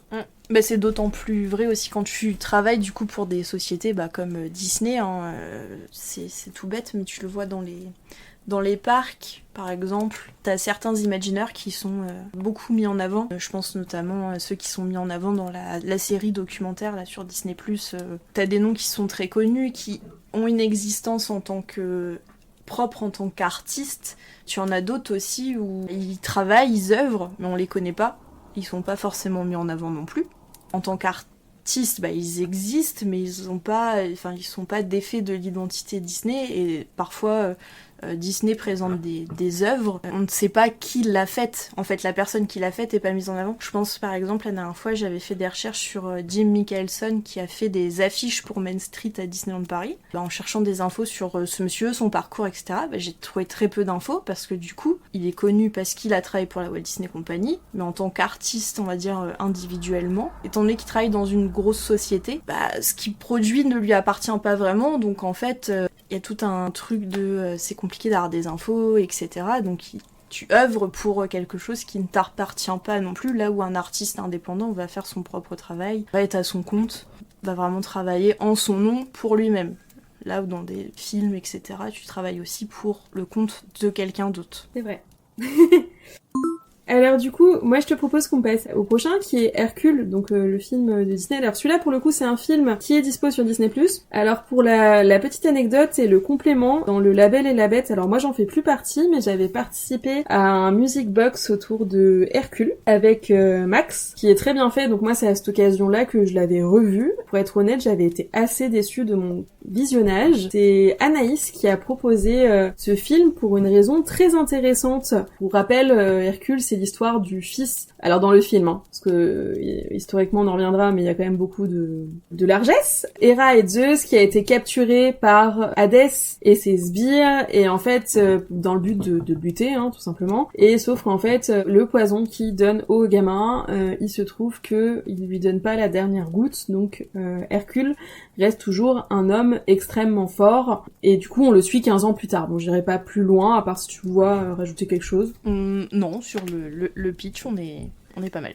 Voilà, donc pourquoi as-tu proposé Hercule ? J'ai proposé ça parce que quand on en discutait la dernière fois, ce qui est intéressant dans Hercule, c'est qu'en fait c'est une réécriture totale de la mythologie, et ils sont partis d'un terreau de base qui est l'histoire mythologique d'Hercule pour créer une toute nouvelle histoire avec des codes contemporains, mais surtout il y a eu un gros travail de la part des dessinateurs, des animateurs pour d'inspiration au-delà de l'histoire, dans l'histoire de l'art. Ils sont inspirés de beaucoup de choses qui existent, qui nous sont parvenues aujourd'hui, pour créer un univers tangible. Donc c'était ça qui était un peu intéressant en termes d'imagination. Ils se sont réappropriés la culture, la mythologie populaire pour en faire quelque chose d'autre. Moi, j'avoue que j'ai été très déçue de mon revisionnage, parce que c'est là où on voit que des fois on grandit. Alors j'adore toujours autant Megara, ça y a pas de problème. Je trouve que l'entraîneur, alors je suis désolée, j'ai toujours un problème avec les noms, ça changera pas, mais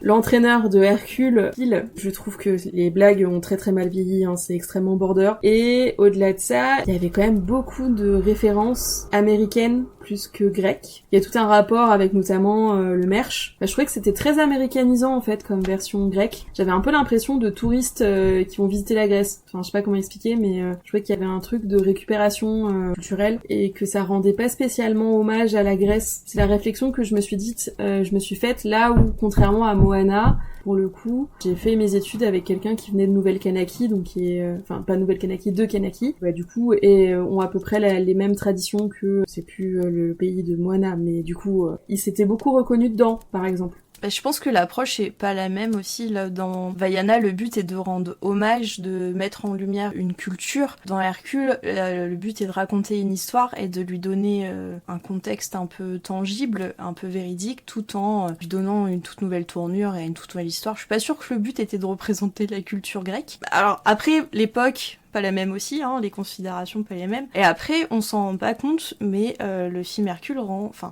hommage, je sais pas si c'est hommage, mais emprunte beaucoup à la mythologie et à l'antiquité. En fait, moi je m'attendais beaucoup à plus de références sur la mythologie.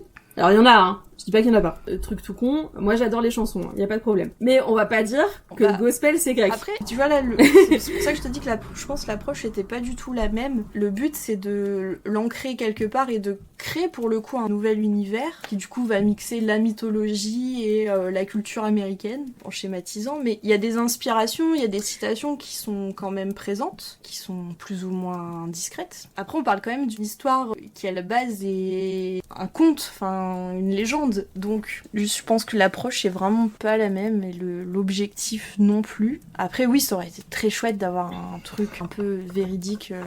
Non, mais pas forcément véridique, tu vois, mais en fait, je trouvais que ça manquait de recherche. Je sais pas comment expliquer, mais tu vois, il y a beaucoup de choses qui se font autour de la mythologie grecque. Je trouve que c'est un univers qui est passionnant. T'as pas besoin d'être véridique, tu vois. Par exemple, moi, une de mes BD préférées, c'est L'Or Olympus. C'est une réécriture complète des mythes d'Hadès et Perséphone. C'est une réécriture très large, extrêmement large, hein, qui distille des petits hommages par-ci par-là.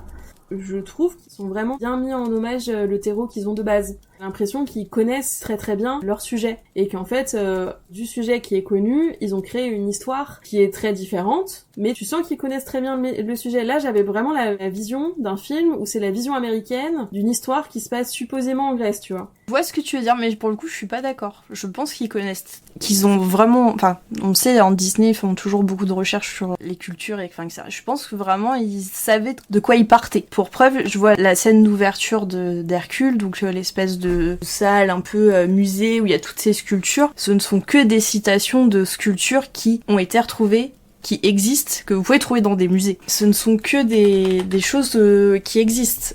C'est pareil, les paysages... Alors, je suis pas allée en Grèce. Je pense qu'ils se sont aussi inspirés de textes qui décrivent... alors, je suppose parce que j'avais déjà cherché des sources sur la création du film, et c'est compliqué. Je sais qu'il existe un livre, un art-of, mais qui est très difficile à trouver et qui est très cher. Et dans les autres livres, ils en parlent assez peu. Après, moi, je suis allée en Grèce. Je suis allée à Athènes, précisément. Donc, je pourrais pas te faire le retour de toute la Grèce. C'est vrai que moi, de ce que j'avais vu, c'était assez fidèle de ce qu'on pouvait percevoir à l'époque, parce que c'est vrai qu'en Grèce, il y a la particularité qu'en fait, le centre-ville est très pauvre et la périphérie est très riche, qui est assez contradictoire. Des villes, par exemple en France, où normalement c'est l'inverse, tu vois, en théorie. Enfin, tu vois, par exemple Paris, tu te rapproches de la Tour Eiffel, plus t'as un PIB élevé, quoi. Enfin, pas PIB, mais PEL, je voulais dire plutôt. La Grèce, c'est complètement différent, en fait. Plus t'es au centre, plus t'es pauvre. C'est vrai que moi, j'étais montée de là où il y a les temples et tout. Oui, de l'Acropole, voilà, merci. Et en fait, enfin voilà, après, c'était une vision de personnes qui allaient en 2017, hein. Ce qu'on peut percevoir dans le film, c'est à peu près ce que j'ai vu. Enfin, ça ressemblait à peu près. Après, moi, j'ai pas de vision d'autant de paysages montagneux, mais on est juste allé à Athènes. On n'a pas vu toute la Grèce, quoi. Ce qui est certain, c'est qu'ils se sont vraiment inspirés de ce qu'ils voyaient. Après, ce qui est intéressant, c'est ce qu'ils en ont fait. Alors plein de griefs contre l'histoire, la réécriture de la mythologie, mais c'est aussi ça le propre de la mythologie, c'est qu'il existe plein de versions du même mythe. Ça a été réécrit au cours du temps. Il y a beaucoup de pièces de théâtre qui nous sont parvenues, qui ont été réécrites à l'époque classique, enfin, qui ont été réécrites, je pense aussi peut-être à la Renaissance, quand on a un peu redécouvert l'Antiquité, etc. C'est propre du matériel de base, c'est d'être réécrit, repensé aussi, et d'avoir plusieurs versions. Alors certes, là, en termes d'histoire, on s'éloigne très très fort des mythes originaux. Hein. Hercule n'est pas le fils d'Héra, mais voilà, c'est une vision un peu Disneyifié, un peu voilà, et puis un peu cartoonisé aussi. Il y a un côté très humoristique dans tout ça, mais en termes visuels, il y a toute la céramique grecque, céramique rouge sur fond noir et noir sur fond rouge. Donc quand vous avez les figures soit noires, soit rouges, c'est intéressant de voir comment ils se sont dit il y a ça qui existe.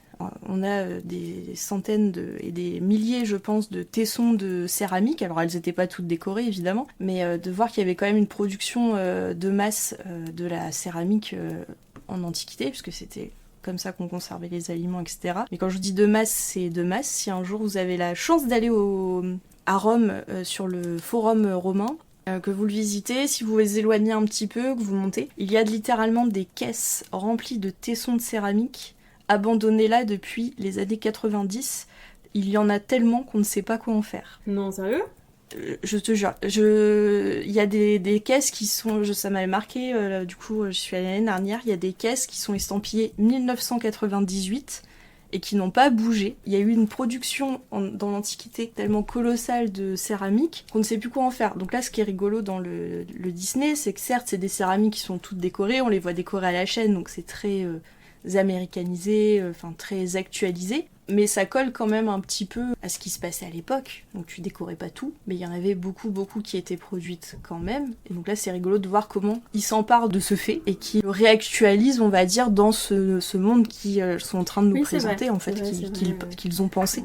Je suis d'accord avec toi, mais en fait je crois que, tu sais, quand on disait qu'est-ce qu'on fait de l'imaginaire, moi je crois que j'avais peut-être pas envie qu'on m'embarque là-bas. En fait j'avais pas envie qu'on m'embarque comme ça. Et c'est un sujet qui est autre. Peut-être que moi, quand j'avais vu le film, c'est un des films que j'avais beaucoup aimé. Et je crois que quand j'étais plus jeune, il y a un côté de moi qui arrête pas de me dire, bah ouais, mais mon souvenir était peut-être mieux. Ah, il y a une question de réception et puis qui est peut-être différente. Ouais. C'est sûr que quand tu le regardes peut-être enfant, quand il est sorti et que tu le regardes aujourd'hui, forcément, il y a une question aussi de conditions, de visionnage. Je parle de l'imaginaire, mais ton imaginaire a peut-être évolué et peut-être que ça correspond plus à ce que tu as envie d'imaginer. Voilà, ce que tu disais, t'as pas envie qu'on t'embarque là-dedans comme ça se comprend. Bah, en fait, tu sais, j'ai un rapport à Disney qui a beaucoup changé. J'ai été une très grande fan Disney pendant un moment. Bon, maintenant j'apprécie toujours, hein. Je vais toujours les voir, les films, tout ça, mais il y a un côté de moi qui est un peu déçu à chaque fois. C'est pas que à cause des remakes ou des choses comme ça. C'est en partie parce que, en fait, j'ai vu d'autres choses et j'ai vu des choses très très riches. Je pense par exemple, tu vois, à des films japonais, mais il y a aussi des films coréens, il y a des films arabes aussi. Du coup, mon horizon s'est très élargi et en fait, je peux pas m'empêcher de me dire, vu le budget qu'ils ont, bah je suis un peu déçue. Tu vois, par exemple, quand on voit Flo, bon alors c'est pas la même époque et tout, hein, ou même Michel Oslo, je me dis, il y a une patte graphique et il y a un hommage réel aux cultures dont ils se sont appropriés. Et dans Hercule, je trouve que c'est pas assez poussé.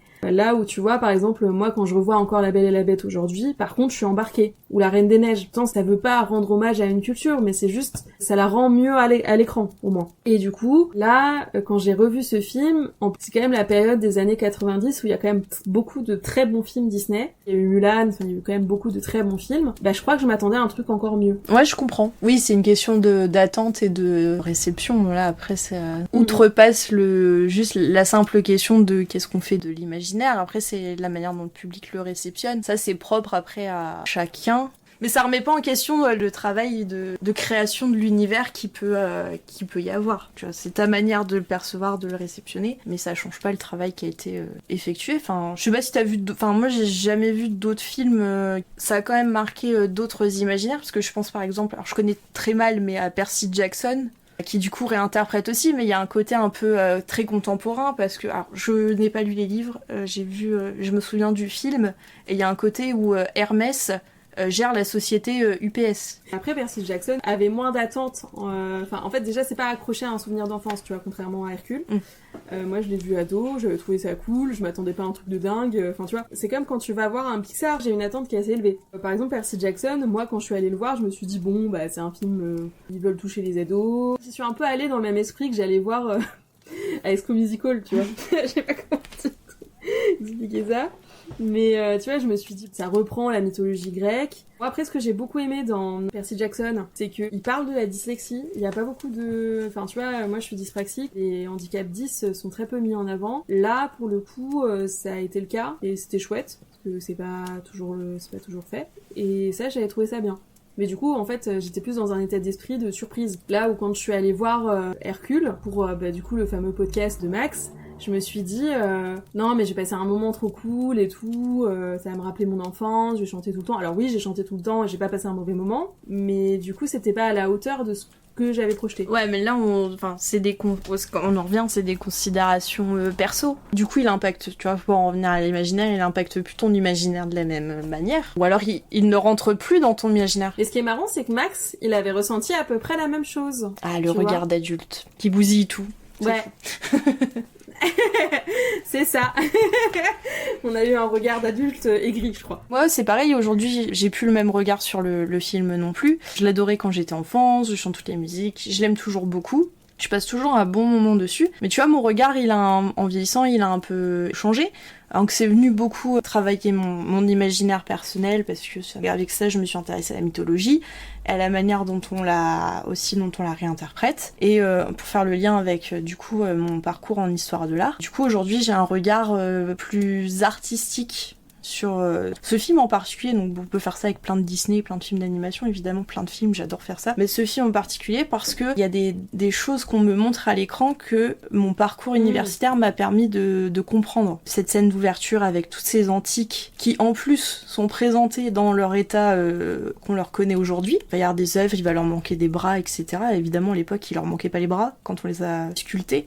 Donc tu vois, c'est ça qui va aussi m'amuser. Il va y avoir la manière dont on détourne ce truc un peu classique aujourd'hui. Et puis il va y avoir aussi, par exemple, j'ai découvert un peu sur le tard que tout l'univers des enfers, le monde d'Hadès, était aussi inspiré par un artiste suisse qui s'appelle H.R. Giger, qui est très connu pour avoir travaillé sur Alien, les films. Donc tu vois, le regard change et du coup ça vient aussi nourrir différemment ma perception et mon imaginaire et la manière dont Enfin, tu vois, en fait, les deux s'entrechoquent. L'imaginaire qu'on me présente est venu nourrir mon propre imaginaire, et aujourd'hui, la personne que je suis regarde d'une nouvelle manière ce monde qu'on me propose.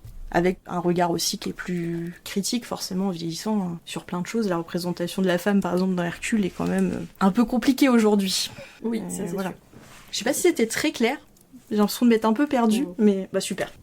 Écoute, on va passer au dernier film. Oui. Qui est un film qui... Alors, est-ce que tu l'as vu ? Oui, alors j'ai pas vu tout, mais j'ai vu, mais du coup c'est plutôt toi qui l'as proposé, donc... Oui, alors tu peux dire que je l'ai imposé, C'est pas grave, proposé, non, j'ai consenti, donc tout va bien. Ah, très bien, très bien.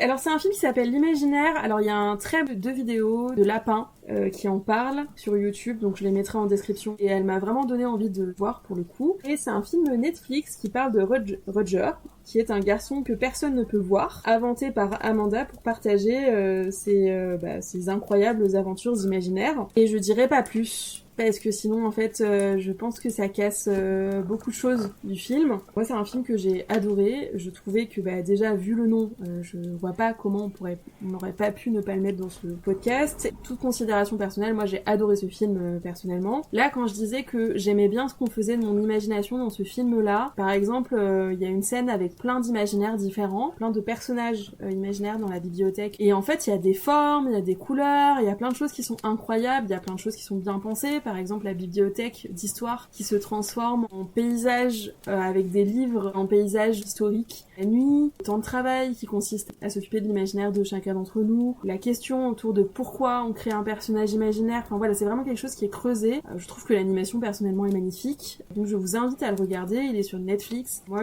j'aime beaucoup regarder des films comme ça parce que je me dis que plus on en regarde, plus il y a des chances qu'on en est. Et je trouve qu'il y a une fin qui est plutôt osée, et qu'il y a une fin qui est assez ouverte. Je peux comprendre qu'on n'apprécie pas. Moi, c'est vrai que je trouve que l'avantage des scènes ouvertes, c'est que ça continue à stimuler notre imagination et ce qu'on fait de nos personnages après. Et du coup, voilà. Bon, je vais laisser parler Anaïs. Qu'en as-tu pensé ?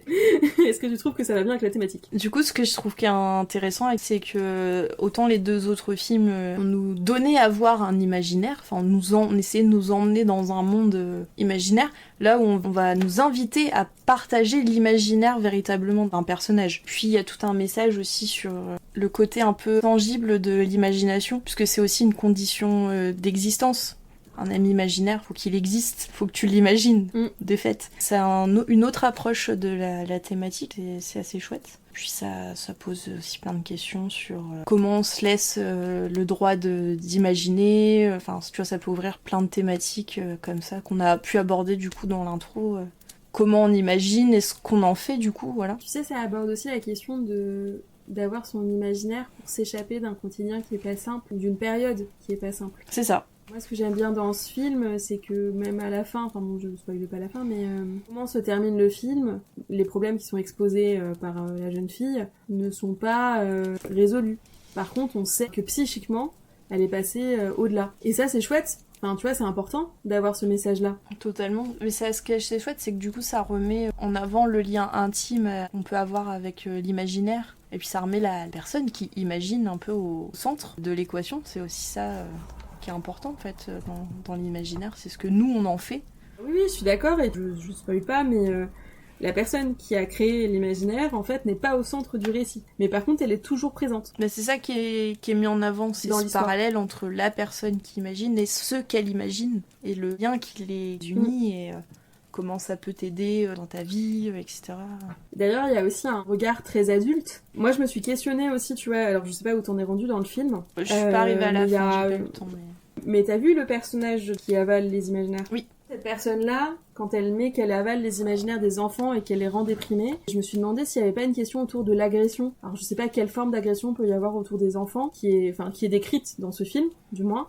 Moi j'ai ma petite idée là-dessus, et je ne le poserai pas. Mais du coup, parce qu'une fois que ce monsieur il avale les imaginaires, bah ils existent plus. Et en fait ces enfants ils sont dépourvus d'imagination et ils deviennent très tristes. Tu regardes en tant qu'adulte, évidemment tu peux tirer plein de fils de ce qu'on nous propose. Je pense qu'il y a agression physique ou sexuelle peut-être, je ne sais pas jusqu'où l'auteur a pu aller. Mais je pense que c'est quelque chose qu'on voit pas forcément enfant, mais que adulte on peut lire assez facilement. Et en fait j'ai trouvé ça très intelligent comment ça a été illustré. Et je trouve que ça parle de beaucoup de choses. Par exemple, il y a un des imaginaires, c'est un chat, et en fait il dort pas parce que justement la personne qui l'a imaginé avait peur de ce qui se passe la nuit, donc il avait besoin qu'il reste avec lui. Et il y a plein de choses où ça parle un peu des agressions des adultes envers les enfants finalement, tu vois.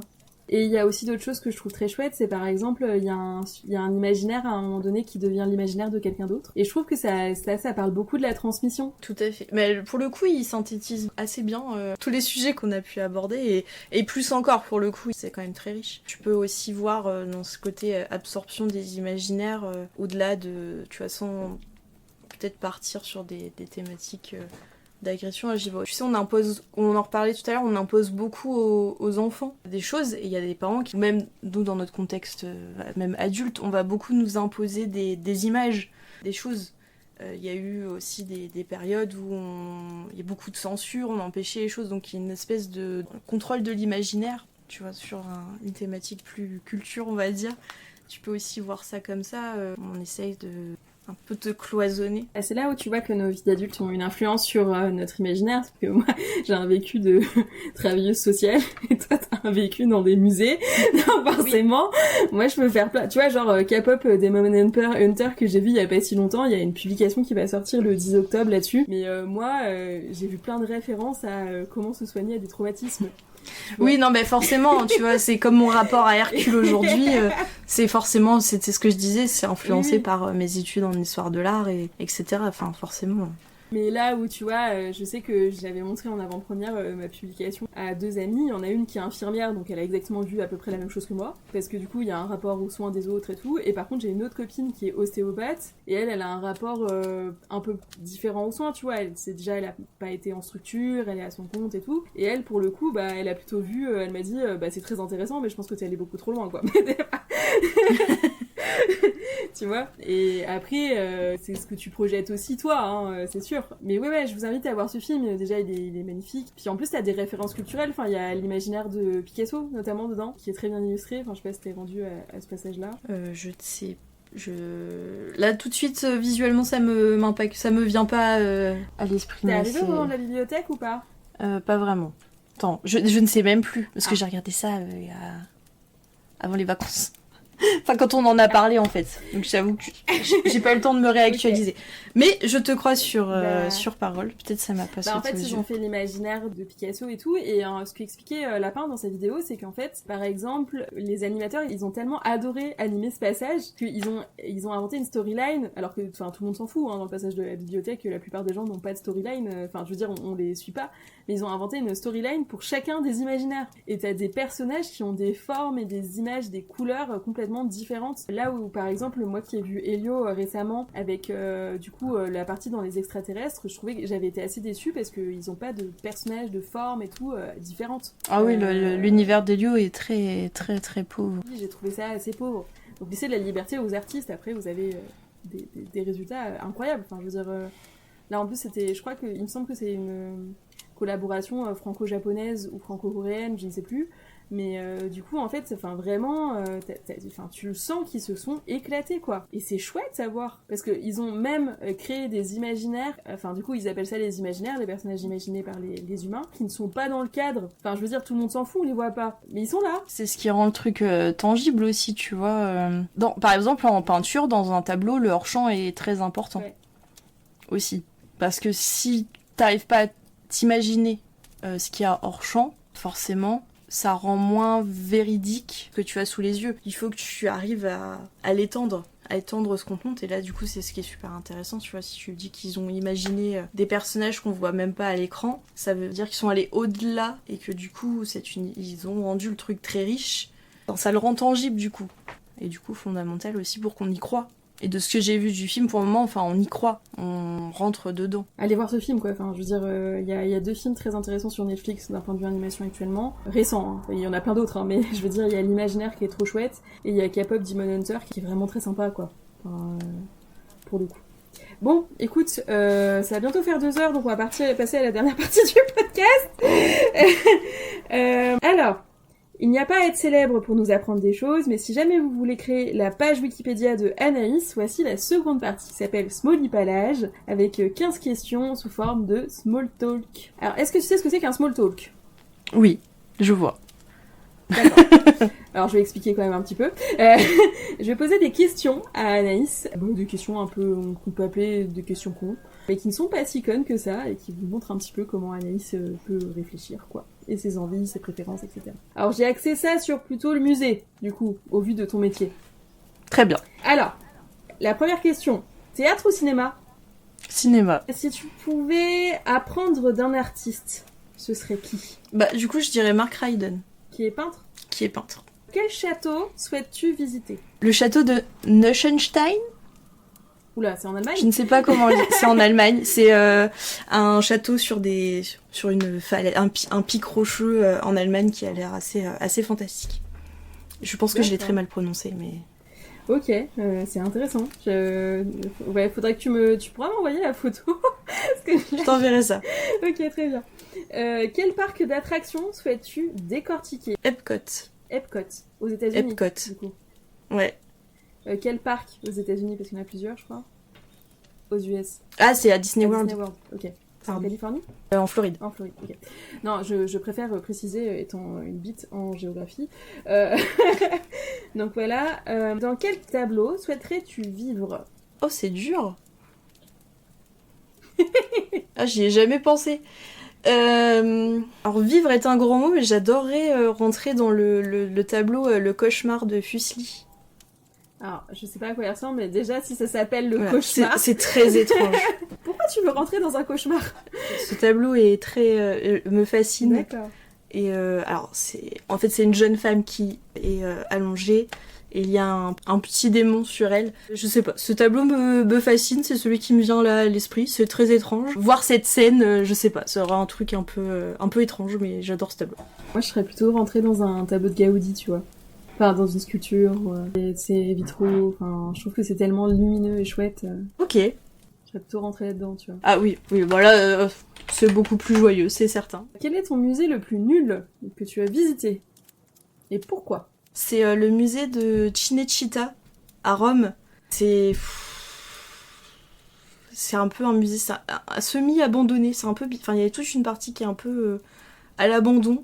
C'était vraiment nul. La moitié des trucs étaient cassés, les œuvres fonctionnaient pas. Enfin, c'était pas... Pas la partie sur le cinéma, mais la partie un peu art numérique. Quelle pièce ou film serait ta vie ? Peut-être ces questions conceptuelles. Ouais. C'est dur. Attends, je me suis T'aurais creusé pu me la tête. Ah, tu t'es creusé la tête, mais du coup, je suis pas préparée du tout. Franchement, j'en ai aucune idée. Là, vraiment, je sèche. Sinon, on va avoir un truc bateau comme j'ai envie de vivre dans le cauchemar, quoi.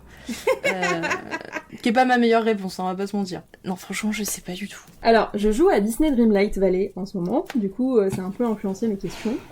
Si tu avais un personnage compagnon, toujours à côté de toi, ce serait qui ? Si t'es dans Disney, moi, ce serait Lucifer, le chat dans Cendrillon. Je trouve très rigolo. J'ai failli appeler mon chat Lucifer, d'ailleurs, mais bon. À cause de ça, mais c'est pas grave. Voilà. Tu préfères le désert, la forêt, les paysages de neige, la plage ou la ville ? La forêt. J'aurais choisi pareil. Tu serais plutôt rat des villes ou rat des champs ? Rat des villes. Ton dieu grec favori ? Favori, c'est un gros mot, mais je dirais Zeus. En art, ça donne lieu à plein de représentations diverses, et notamment des tableaux où il est transformé en pluie d'or, et c'est trop beau. Moi, j'aime beaucoup Hadès, déjà, parce que je trouve que c'est un dieu qui est bleu. Enfin, tu vois, il y a tout un imaginaire autour de ça. Je sais pas, je trouve que il a un potentiel de dingue. qui est très sous-exploité. Ouais, je vois ce que tu veux dire, ouais. Alors, il reste 2 questions. Le titre du film de ta vie, le titre, hein. Si ta vie était un film, tu l'appellerais comment? Ah, je l'appellerais le musée, parce que du coup c'est une succession de plein d'images regroupées au même endroit, de plein de choses, dans un même réceptacle. Bah écoute, c'est trop chouette, parce que c'est très bon comme nom de film en vrai. Avant, la question de clôture, c'était si tu étais une question con, quelle question tu saurais, mais bon, je vais un peu changer, parce que... Voilà, mais du coup, ce serait si t'avais une petite reco culturelle à proposer. Alors, ça peut être n'importe quoi, hein. Ça peut être un film, une série, ça peut être un podcast, ça peut être un musée à visiter, ça peut être te balader sur la plage, je ne sais pas. Mais du coup, si tu en avais une, ce serait quoi? Je conseillerais le château de Blois, qui est très chouette, et qui donne à voir dans un même lieu, en gros, 4 périodes d'architecture différentes. En plus d'avoir tout un passé historique, François Ier et compagnie, les guerres de religion, tout ça. Au-delà de ça, juste visuellement, en fait, c'est 4 périodes architecturales différentes qui se côtoient, c'est assez chouette à voir. Et du coup, on peut vraiment distinguer ces 4 périodes archi assez facilement. Là, on peut pas les louper. Merci d'être venue du coup aujourd'hui, parce que moi j'ai passé un chouette moment. On va retrouver Anaïs, parce que du coup on a un autre projet de podcast qui s'appelle le Fauvisme, qui est un peu plus sur un... Ouais, vous allez voir, ça paraît un peu prout-prout comme ça, mais en fait ça va être très vulgarisé, vous inquiétez pas. Mais non, parce que je sais que ça peut un peu faire peur. Et du coup on va la retrouver pour ça. Alors je sais très bien que la dernière fois que je vous ai dit ça, c'était à propos de Scarabéki, et qu'il n'y a pas eu d'autres podcasts. Il y en aura probablement un autre avec lui un jour, donc je vous donne pas de délai pour en faire un avec Anaïs. Voilà. En tout cas, si jamais vous voulez participer, n'hésitez pas à nous écrire. Vous inquiétez pas, en me racontant votre vie, je trouverai bien des thématiques à aborder, donc ça, y a aucun souci. Et merci à Anaïs d'être venue. En tout cas, c'était très chouette de parler de l'imaginaire avec toi. Plaisir partagé. Merci de m'avoir accueilli. C'est cool. Écoutez, au revoir et à bientôt.